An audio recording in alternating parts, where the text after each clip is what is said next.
is a man who served the United States of America as a Green Beret. He also was in the NFL as a long snapper for Seattle. He played at the University of Texas after serving in the United States military.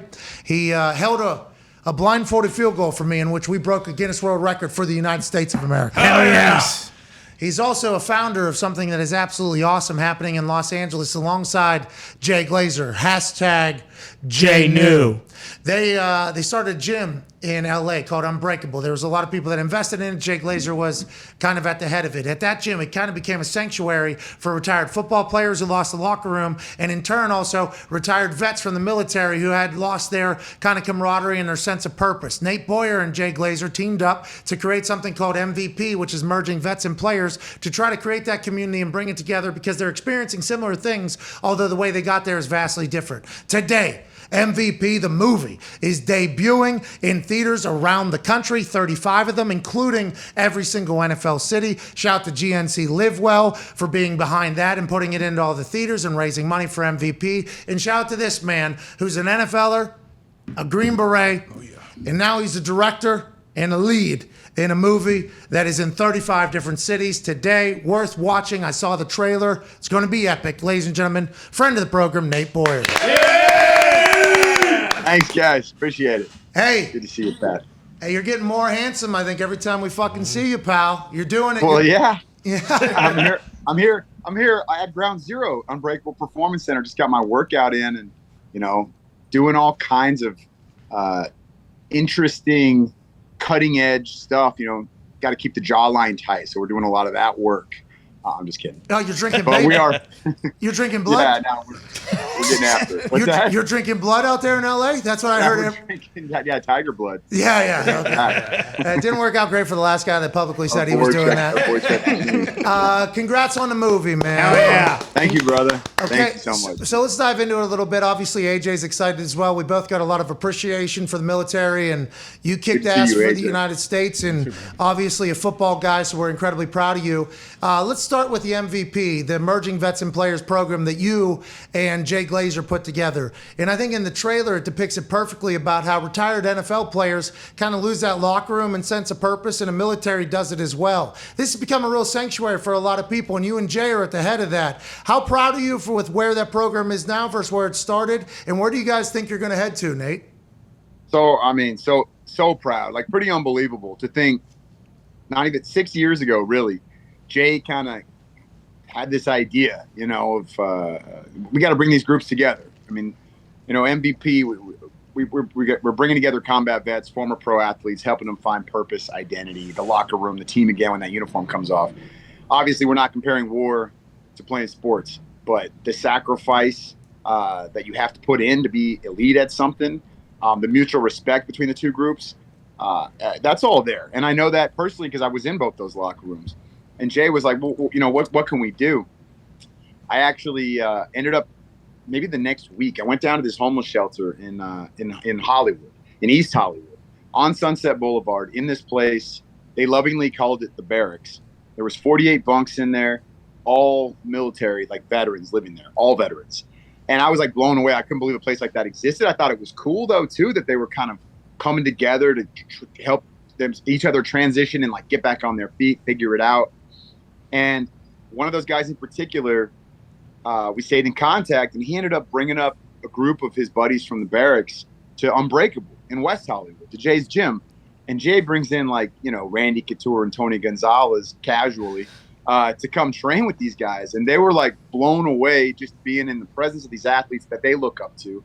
Obviously, the athletes in turn were like, well, you guys are the freaking heroes here. Like, we're just we haven't done sports, shit, man. dude. Yeah, right. But it was just cool to see that. And then we work out afterwards. We huddle up on the wrestling mat, and these dudes are opening up like some heavy stuff that a lot of them have just not talked about before, or at least if they have, not in a public setting like that. Maybe closed off to a therapist that got his PhD from somewhere and really doesn't fully understand what that world is like, and that feeling of being in your 20s, 30s if you're lucky, and having peaked. You know what I mean? Feeling like you'll never be great again. And it was just powerful, man. And so it started there 6 years ago. And then just before the pandemic, I was like, I want to make a movie about this. We got to make a movie about this. My buddy Garrett Jones, who's a veteran in the UK military, he was a writer. We started putting things down on paper, getting excited about it. Stallone, who's sitting behind me up here on the poster. Sly. Living. Yeah, he comes on board as an EP just because he loves MVP, the organization. He's friends with Jay. He just wants to help. And then COVID hits, and it's like, well, damn, like we were going to do this, and now we can't. We certainly don't have the money we had, so we can't afford to, pay actors and directors and all that stuff. So we just did it ourselves mid-pandemic for nothing, man. And everybody that showed up and was in the film, but also like on set, the crew, it's mostly veterans. Every vet portrayed on screen is played by an actual vet. And people just made it happen because of what Emerging Vets and Players, the organization, is. And it was, I'm happy with it, man. I'm actually thrilled with it. I couldn't believe what we pulled off. Such a collaborative effort. Like, I didn't know what the hell I was doing. I just had the vision, and then all these other people are just executing it. As long as I was able to communicate it to them enough, they made it happen. And then, to have those guys like the Tony Gonzalez, Randy Couture's, Strahan and Howie Long do a cameo. Tom Arnold's in it. Rich Eisen. Yeah, Rich Eisen.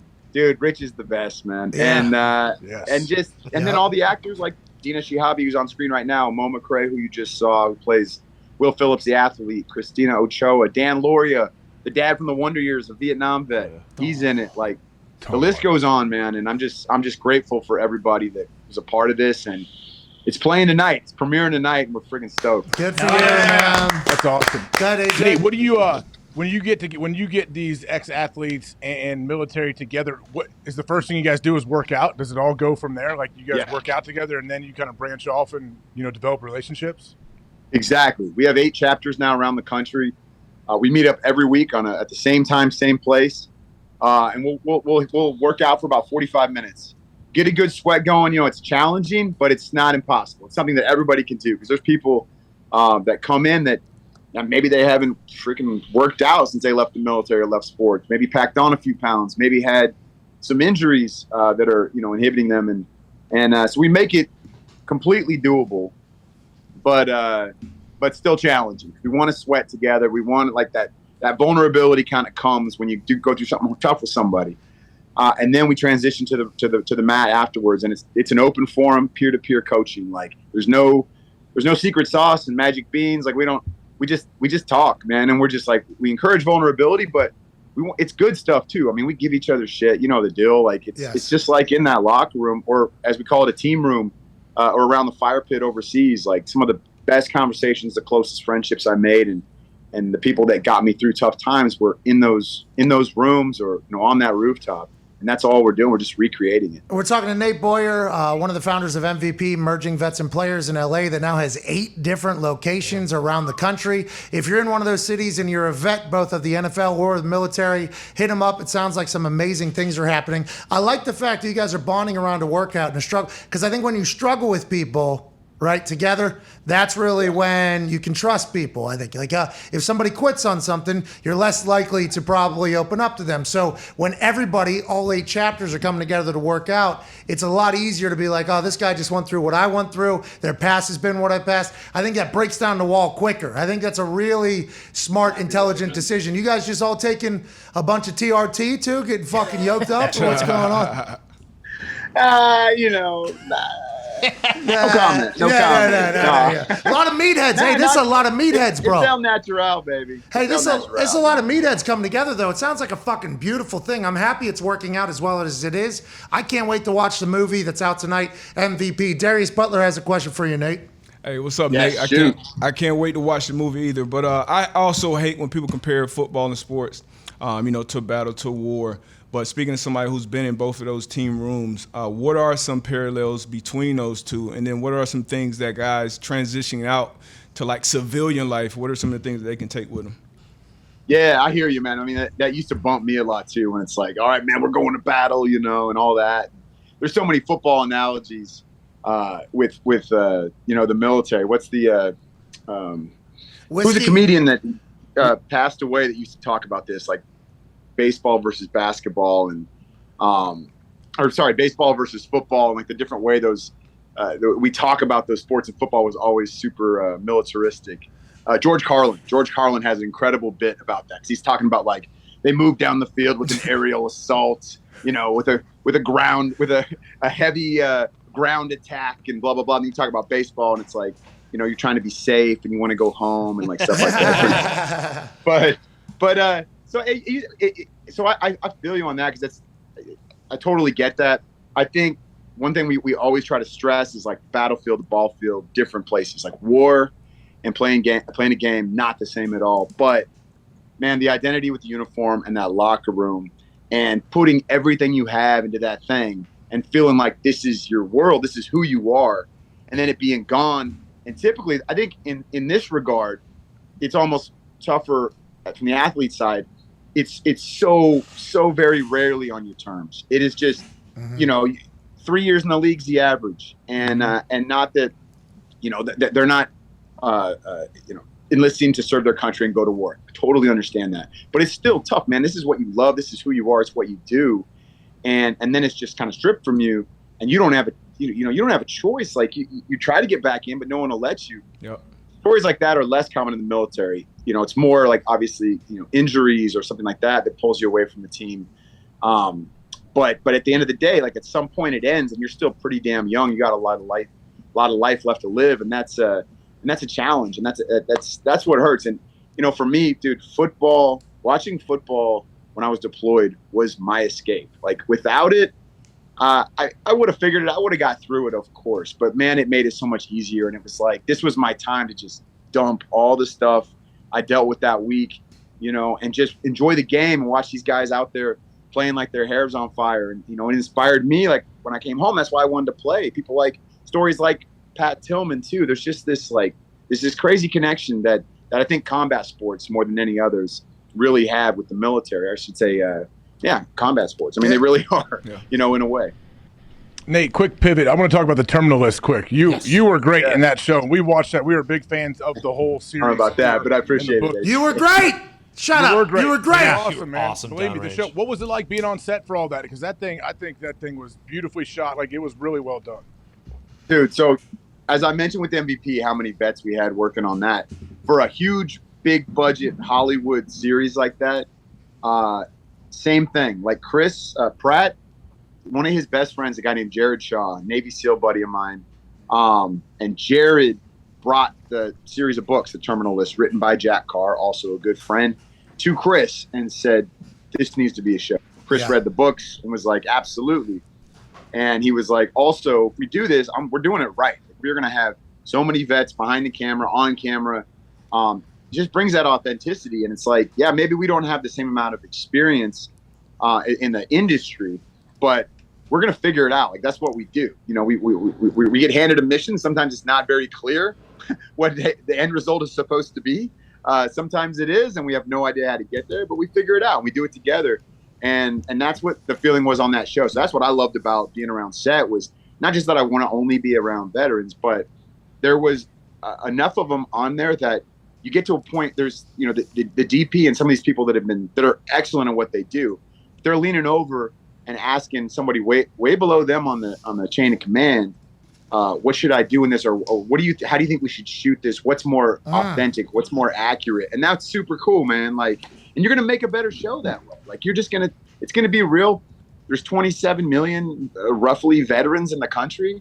And we support our own stuff. And so, like, if we know that, it's just a good business too, to have us on board and understand, like, this is done by us. I mean, it was really smart. I love working on that show. Well, it and was great. as a viewer, it gives you a lot more credence to say, like, I love this, because it doesn't feel like they're taking advantage of vets. You know what I mean?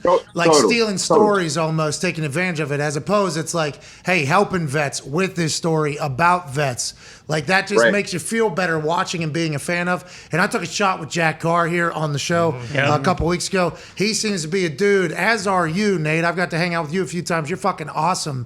What did you take from that experience and from other experiences into your directorial debut here of MVP? Do you feel like you got to learn from a lot of different people? And how much did that hey, we figure shit out, which I believe football and military have in common. Like, shit's going to happen, pressure's going to be on, have to get something done. I think that's another thing that people can kind of share, but that probably sets you up perfectly for this particular role of being a director of a fucking movie all of a sudden.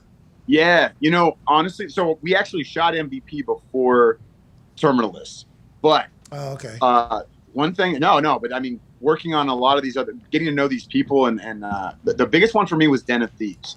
So I got to work on Den of Thieves, right? Just as an actor. But the director of that movie, Christian Gudegast, one of the reasons he cast me is he's like, I want real guys in this stuff. And since then, we've become friends. He became a mentor of mine. From the first draft of the script to the last cut and edit, this guy was helping for nothing. Didn't want his name on it. I mean, he's in the special thanks, you know what I mean? But like, just gave him help now too. Yeah, just like wanted to. Yeah, that's true. Yeah. But he never asked for it. He doesn't. He's just like, he's one of these people. You know what I'm saying? And like that. And there was a lot of stories like that. He's not the only one, but that was a great example of like being around it. I was like, okay, I'm starting to understand this world, how it works. Not just the terminology, but like. From a director, from him, because that was his first movie he directed. It was a much bigger movie, but he'd written a ton of things that had been made, and he just communicated his vision so well. And I just took pieces of that and then added in my experience from being in the military, and like we're just like we're figuring it out as we go. If you get good people around you, and you've got talented people that you trust, and you just let them do their job, you're going to come up with some good stuff, And it was like Mo McRae, who plays Will Phillips, the other lead in the film. He calls it collective genius, man, because it's just pure collaboration. You got all these heads in there. Sometimes it's a lot of voices, and that can be challenging, But at the same time, like if you have time to listen to all of them, kind of pick through it, you'll find the best solution. It's usually a mixture of a few ideas, and you figure it out. Especially when you're on such a tight budget, like you just have to work that way.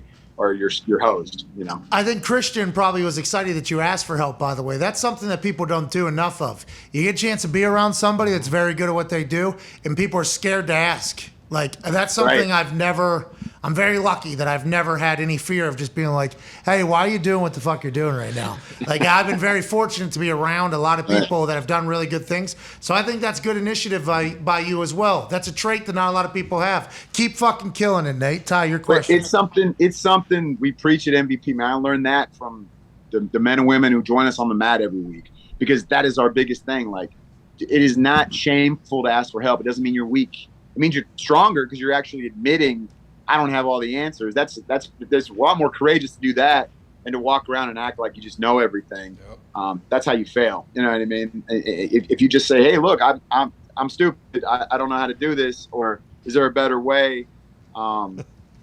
Give me a hand. If you have an idea, shoot it my way. I'd love to hear it. Like that's how you win. Hell yes. And by the way, a good answer, it doesn't matter who it comes from. I mean, the right answer is the one that we should be trying to get to at all times. Ty, your question for Nate. Yeah, especially not common in Hollywood either to do that. So, kudos. Nate, with something like this, I don't know how, I mean, I'm sure there's quite a bit of elements of the movie that are biographical, but I don't know how biographical it is.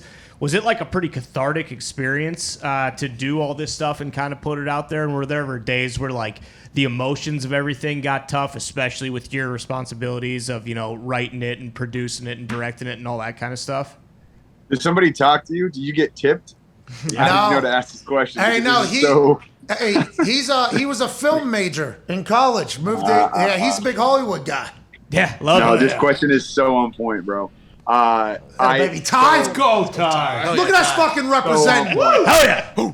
No, it's a good one. So, first of all, like it's biographical of MVP. Like all these stories, everything we put on the page is from the mouths of the men and women who have joined us, and been a part of it. We got thousands of members now. There's a lot of stories. So it's all that put down on paper. Every character's composite characters. It's based on the genesis of MVP. Like this is how it actually started. We adjusted, obviously, like Jay and myself's role in starting MVP. But really, it's the members. The organization is built by the members. It was built by the people, the vets and the players that came together. Like what we do every day, talking about being collaborative, how we grow, and what we're doing now in our huddles versus how we started. That's all from the members. And then from that side, man, day 3 on set, we're in the middle of this COVID stuff. We got to test 3 times a week. We get masks on, trying to keep distance from each other unless you're on camera. And I hear SAG's going to come down and visit us. And I'm like, oh God. And we're a union project, we're Screen Actors Guild. We're following all the rules, but I'm still panicking because we have no money. Like we're shooting in a freaking homeless shelter. We're shooting on location in this place that's like closing down because they lost money due to the pandemic. And we're shooting in there before they tear it down. And I'm like, just, absolutely freaking out, and then we got to do this, like one of the biggest scenes for me in the movie. It's like a really intense scene. I don't want to give it away, but it's essentially I'll just say, I beat myself up pretty hard. Like, the character beats himself up in more ways than one. That day, I'm dealing with all this stuff happening, some stuff in my personal life, losing somebody very close to me. Days before that, we had one of our members, the first member from MVP, after almost 5 years of being in an organization, that took his own life. And it's like, I am so afraid of fucking this up. I am so afraid of that. I am terrified of letting our family down, our organization down, these people down. And I'm like, I'm starting to feel it right now, man. I remember how I felt. And then we're like, I just wanted to shut it down for the night. And one of the producers, Jared Hoffman, was like, you ready? Are you ready to shoot the scene? And I'm just like, I mean, not really, but we have to, right? He's like, yes, it's our last day here. We have to do it. And I go out there, and like what you see on screen, that was just Nate dealing with some shit. You know what I mean? Like having a freaking day. And I'm so glad I not only let it affect me, I'm so glad the team around me said, we're like, no, we're doing this. We have to do this. Let's shoot this scene. Because it ended up being a really pivotal scene where I thought maybe it'd be a bit of a throwaway. Maybe it's not going to make the cut. And we moved it up in the edits in a different place than we originally shot it. And it's just, anyway, you'll see. But it was like, figure it out. That was a great question. Yeah, you're damn right, Ty. That baby. Ty was accepted to Harvard out of high school. Said, no, thank you. Want the Iowa to be a Big Ten angler. He was a fisherman for them or whatever. So that's a true Renaissance man. There's a movie there. Sounds like there's a movie there. Okay, hey, directorial debut. Connor, your question for Nate Boyer. Yeah, Nate, it sounds like a lot of this movie is nonfiction. Like when we're watching this show, we know that everything in there basically did happen. And also, is Tom Arnold playing Jay Glazer? Is that who he is? No, Jay Glazer's playing Jay Glazer. No, yes. Okay, he's great. He's freaking great too. Yeah, it is. I mean, just like any based on a true story film, there are things you adjust so that they make sense in a 2-hour or less format, But no, it is based on real people. It's based on true events, whatever you want to call it. All these things that happen, essentially happened. And then as far as Tom was great, man. No, Tom is also another kind of a hidden gem in there. Like you'll see, his scene is hilarious, but it's also great. He's playing a version of him. I mean, he's playing Tom Arnold, but it's in a fantasy football world. And kudos and shout out to the league and NFL Network. We filmed there on location at the studios, and they just Tracy Perlman, Dallas Hitchcock. They just hooked us up, and like. They love MVP. They love the organization. They wanted to help us.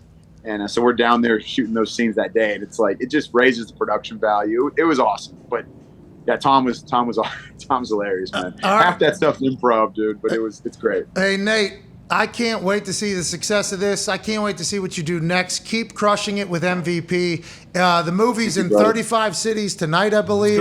Shout out to GNC Live Well for making that happen. When can people stream this? Where will we be able to stream it at home, you think?